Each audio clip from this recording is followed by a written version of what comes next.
अस्सलाम वालेकुम। आज हम बात करेंगे कि हम पाकिस्तान में रहते हुए बहुत कम इन्वेस्टमेंट के साथ बिज़नेस कैसे कर सकते हैं। अब जब बिज़नेस की बात आती है तो जितने भी जॉब पेशा लोग होते हैं जिनकी एक स्टेडी इनकम चल रही होती है, उससे फैमिली चल रही होती है, उनके माइंड में यही एक फ़ियर आता है, एक जिसे कहते हैं डाउट, एक रिस्क का फैक्टर आता है कि अगर वो बिज़नेस करेंगे तो ये ना हो बिज़नेस ना चला।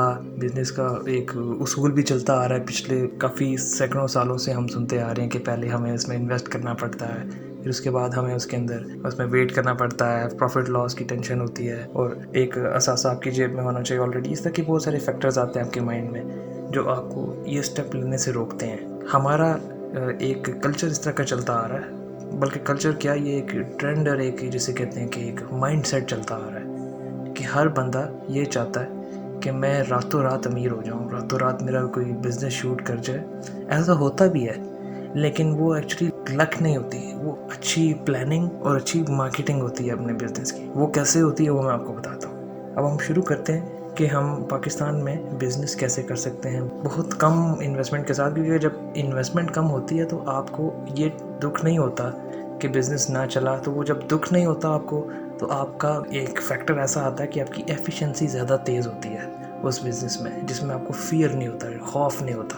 क्योंकि खौफ आपको बहुत सारी चीज़ों में वीक कर देता है। आप डिसीजन नहीं ले सकते, आप सही तरह से काम नहीं कर सकते, अंडर प्रेशर होते हैं। तो आज हम ऐसा एक प्रोसेस गो थ्रू करेंगे कि जिससे आपको ये पता चल जाएगा कि हम बिज़नेस कर भी सकते हैं, ये पॉसिबल भी है, और इसको फ्लोरिश भी कर सकते हैं और अपना इसको प्राइमरी बिज़नेस भी बना सकते हैं। अब हम लोगों का एक माइंडसेट जो ये है कि हम किसी तरीके से जल्दी बिज़नेस इस्टेब्लिश कर लें, उसका इशू ये होता है, जैसे मैं ये जॉब पर्सन के लोगों के लिए बात कर रहा हूँ जो जिनकी स्टेडी इनकम है, जो इसके ऊपर डिपेंडेंट होना चाहते हैं बिज़नेस के ऊपर कि कल को वो इसको अपना प्राइमरी बिज़नेस बनाए। वो इस तरह से कर सकते हैं। आम बंदा जो है वो ये सोचता है कि मैं 1 साल के अंदर या 6 महीने के अंदर मैं इस बिज़नेस में यहाँ पहुँच जाऊँगा, वहाँ पहुँच जाऊँगा। जबकि वो फिर जॉब टाइमिंग ऐसी होती है या बंदे का काम अपना ऐसा होता है कि वो उसको नहीं अचीव कर सकता। वो इसलिए अचीव नहीं कर सकता क्योंकि वो अपने आप को बहुत ज़्यादा टास्क्स देता है शुरू में कि मैं 6 घंटे ये करूँगा, 12 घंटे ये करूँगा। हमें प्लान बनाना चाहिए 2 साल का, 4 साल का, 10 साल का। मिसाल के तौर पे आपके पास 12 घंटे की जॉब है, अब आपके पास 1 मिनट का टाइम नहीं है। वापस आते हैं आप ऑफिस से, इतने थके हुए होते हैं कि आपको बिल्कुल बिज़नेस के बारे में सोचने की भी हिम्मत नहीं होती। ऐसे केसेस, ये वर्स्ट केस सिनेरियो मैं आपको बता रहा हूँ और इसका सलूशन बता रहा हूँ कि इस दौरान आप बिज़नेस के ऊपर कैसे शिफ्ट हो सकते हैं। आप अगर अपने उन 12 घंटों के बाद सिर्फ़ और सिर्फ 15 मिनट्स यानी कि 15 मिनट अगर आप अपने बिज़नेस को देते हैं, उस 15 मिनट में आपने अपना जॉब के बारे में सोचना है, ना आपने घर के बारे में सोचना है। आपने सिर्फ ये सोचना है कि आपने बिज़नेस कैसे करना है, उसकी प्लानिंग करनी है। वो प्लानिंग का प्रोसेस मैं आपको बताऊंगा, फिर आप उसको उस टाइम के अंदर एडजस्ट कर सकते हैं कि उस 15 मिनट में मैंने इसमें से क्या करना है। तो 15 मिनट करते करते आपको पता है कि उस साल में कितना अरसा हो जाता है। कुछ ना करने से, रोज़ ना कुछ सोचने से, ना करने से बेहतर है कि हम सिर्फ 15 मिनट अपने बिज़नेस के बारे में सोचें, अपना कुछ बनाने का सोचें। काफ़ी सालों पहले एक सर्वे हुआ था यूएसए के अंदर, जिसके अंदर उन्होंने ये चेक किया था कि जितने भी टॉप के मशहूर तरीन और अमीर तरीन लोग हैं वो इस तरह से अमीर कैसे हुए, उनकी क्या स्टोरी है। तो मज़े की बात ये थी कि सबकी स्टोरी सेम थी। किसी का भी अपना कोई बिज़नेस नहीं था। यकीन करें, किसी का भी अपना, ये जैसे होता है ना कि ये मेरी गाड़ियों की वर्कशॉप है, मेरा ये उधर ग्रोसरी स्टोर है, तो इस तरह का किसी का कोई बिज़नेस नहीं था। हर बंदा बाकी बिजनेसेस के कंधों पर पाँव रख के आगे जाता था। यानी कि आपको कोई बंदा, आपका कोई दोस्त यार कहता है यार मैं गाड़ी लेना चाहता हूँ, आप कहते बिल्कुल मिल जाएगी। आपने गाड़ी उठाई, उसको दी, अपना कमीशन रखा, साइड पे हो गए। इसी तरह करते करते आपको किसी ने कहा यार मोबाइल चाहिए, आपने मोबाइल ले दिया। आपका कोई दोस्त है, उसका कोई स्टेशनरी की शॉप है, आपने उसके प्रोडक्ट्स उठाए, आपने उसकी मार्केटिंग की और आपने अपने कमीशन पे रख के उसको सेल किया। इस तरह से उनको कोई भी बंदा कोई भी चीज़ कहता था, वो कहते थे मिल जाएगी। वो अपनी वर्किंग करते थे और उसमें कमीशन रखते थे और आगे सेल करते थे। इस तरह से वो अमीर तरीन हो गए। इस तरह से उनको बड़े प्रोजेक्ट्स मिले, उसमें फिर बड़ी क्वांटिटी मिली और वो अमीर हो गए, वो बहुत अमीर हो गए।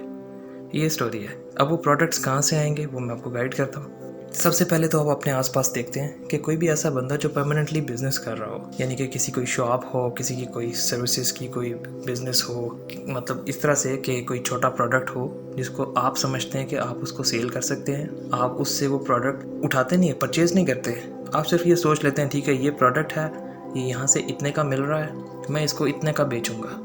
वो हम ऑनलाइन बेचेंगे, वो आपको प्रोसेस में पता चल जाएगा ये कैसे बिकता है और इसको कैसे रिप्रेजेंट करना होता है। वो प्रोसेस है डिजिटल मार्केटिंग, उस पर भी हम बात करेंगे, वो भी आपको इसी वीडियो के अंदर अंडरस्टैंडिंग हो जाएगी कि वो कैसे करते हैं। अब मिसाल के तौर पे आपका कोई दोस्त है, उसका आगे से कोई दोस्त है, उसके पास बाइक के पार्ट्स, यानी कि बाइक के फैंसी पार्ट्स होते हैं, वो हैं। आपने क्या किया, आप अपने दोस्त के साथ गए, उसके साथ मीटिंग की, आपने उससे बातचीत की, आपने कहा कि मैं आपके पार्ट्स बेचूंगा, मैं इसकी फ़ोटोज़ लूँगा और मैं आपको इतनी सेल दूंगा, आप मेरे साथ कोई रेट तय कर लें, या आप शक चाहते हैं तो आप खुद डिलीवर कर लें, मैं आपको सेल्स दूंगा, आप मुझे मेरा कमीशन देते रहें। दूसरा तरीका ये है कि जैसे ही कोई सेल होती है, मैं आता हूँ, मैं उसको डिलीवर करता हूँ खुद, मैं आपसे परचेज़ कर लूँगा। इस तरह से कर सकते हैं। या ये तो सबसे पहला तरीका है, कोशिश ये करें कि आपके आसपास ही आपको कोई जानने वालों में से ही कोई मिल जाए। अगर आपको नहीं मिलता तो आप गूगल पे सर्च करते हैं, फेसबुक पे सर्च करते हैं, कोई ऐसा पेज, कोई ऐसे बिज़नेस जिसके पास प्रोडक्ट्स हों, आप उसको वहाँ से रब्ता करते हैं और उससे फिर वहाँ से डील तय करते हैं कि ये प्रोडक्ट्स मैं आपकी सेल करूँगा, आप मेरे साथ रेट तय करें, आपको भी फ़ायदा होगा, मुझे भी फ़ायदा होगा। कोई ऐसा बंदा नहीं है जो नहीं चाहता कि उसकी चीज़ें सेल हों, कि उसने जेब से पैसे थोड़ी देने हैं, उसने आपको, जो आप उसको कमा के दे रहे हैं उसमें से उसने आपको कमीशन देना है। तो इस तरह से आप करते हैं। इसी तरह कोई सर्विस है, कोई बंदा कहता है कि भाई मैं मेंटेनेंस सर्विसेज प्रोवाइड करता हूँ घरों में, मैं एसी फिटिंग करवाता हूँ, मैं इलेक्ट्रीशियन का काम करवाता हूँ। इस तरह का ये बिज़नेस भी बहुत चल रहा है। ये भी अगर आप किसी के साथ पैचअप करते हैं या फिर आप खुद अपना हायर करते हैं, ये भी बिल्कुल फ्री है। ये ऐसे बिजनेसेस हैं जिसमें आपका कोई पैसा नहीं लगता, पैसा सिर्फ आपका मार्केटिंग में लगता है, वो भी बहुत माइनर सा, जिसका आपको सेम डे रिस्पॉन्स आता है। अब बात आती है बिज़नेस के नेम की। अब बिज़नेस नेम जो है वो आप जब सेलेक्ट करते हैं तो उसके कुछ उसूल होते हैं। मिसाल के तौर पर अपने बच्चे का नाम आप रख सकते हैं, या कोई ब्रांडेड नेम कोई आप गूगल कर सकते हैं। उसूल ये होता है कि आप अपने बिज़नेस को इस तरह से रिप्रेजेंट करते हैं कि जैसे आप एक ऑलरेडी इस्टेब्लिश्ड ब्रांड हैं। जिस तरह से आप लोगों को रिप्रेजेंट करेंगे अपने आप को, लोग उसी तरह परसीव करेंगे। जैसे एक मिसाल देता हूँ, खाड़ी एक वो ब्रांड है जो आते साथ ही उसने लोगों को बताया कि मैं एक महंगा ब्रांड हूँ और मेरा शुरू में ही रेट्स यही हैं। और अब कोई भी लेडी उसके कपड़े पहनती है तो उसको ऐसा लगता है कि जैसे कोई एजाज़ का कोई काम किया है, यानी कि कोई एक ऑनर है कि भाई मैं खाड़ी से मैंने ये चीज़ ली थी, या खाड़ी की भी चीज़ मैंने पहनी हुई है। तो इस तरह से आप अपने आप को रिप्रेजेंट करते हैं। अब उस तरह से अपने आप को रिप्रेजेंट करने के फ़ायदे क्या होते हैं? पहला तो फ़ायदा ये होता है कि अगर आप किसी ब्रांड से कोई भी काम कर रहे होते हैं तो आप उससे बार्गेनिंग नहीं करते। आपको पता है कि देसी बिजनेसेस में ये सबसे बड़ी और सबसे सरदर्दी की बात होती है कि आप कोई भी चीज़ सेल कर रहे हैं तो आपको पता है कि पहले मैंने अभी कस्टमर से लड़ना है, फिर उसके बाद जाके पता नहीं क्या कोई चीज़ सेल होगी, वो भी होगी नहीं होगी, पता नहीं कितनी टेंशन होगी। जब आप ब्रांड होते हैं तो उसमें एक आपकी फ़िक्स प्राइसेस होती हैं और कस्टमर हंस के लेता है आपसे। वो तब लेता है कि उसके ऊपर ये इम्पैक्ट आए कि आप ऑलरेडी एक एस्टेब्लिश ब्रांड है। ठीक है, इसके बारे में हम डिटेल में बाद में बात करेंगे, पहले मैं आपको प्रोसेस गो थ्रू करा देता हूँ। ये बहुत लंबी डिस्कशन है। नाम चूज़ करने के लिए आप 2 से 3 वेबसाइट्स चेक कर सकते हैं, namechecker.com, namechk.com।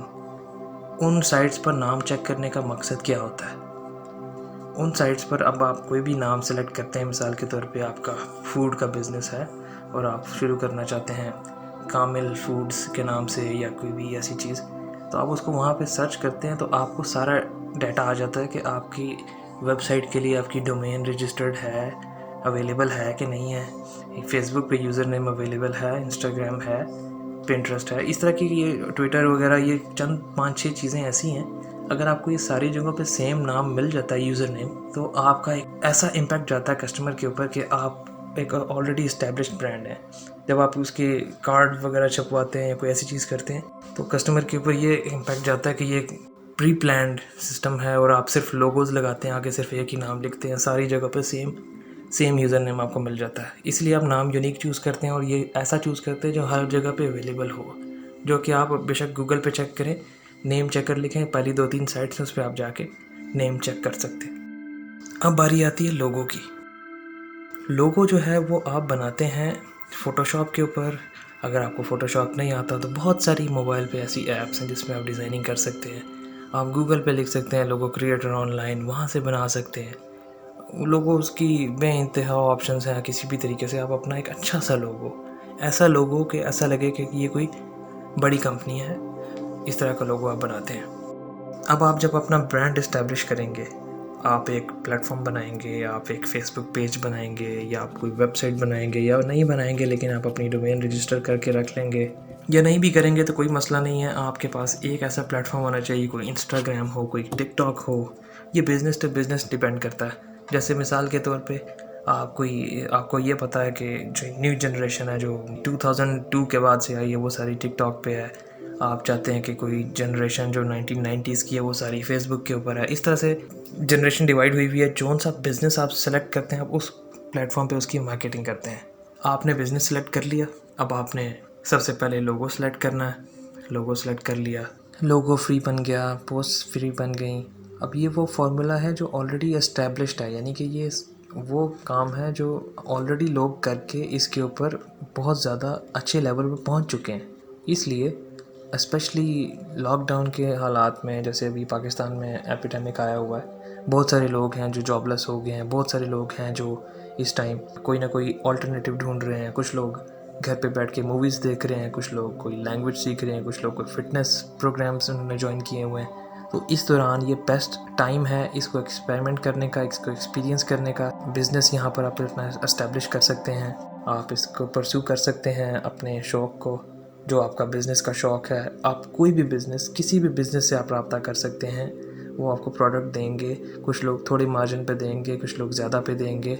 जैसे आपकी सेल बढ़ेगी, हो सकता है कि आपको कोई 5% प्रॉफिट दे, कोई 10% प्रॉफिट दे, कोई 100% दे। ये डिपेंड करता है कि आपकी उनके साथ डीलिंग क्या होती है। प्लस अगर आपको थोड़ा मार्जिन भी मिलता है, आपको कुछ something is better than nothing.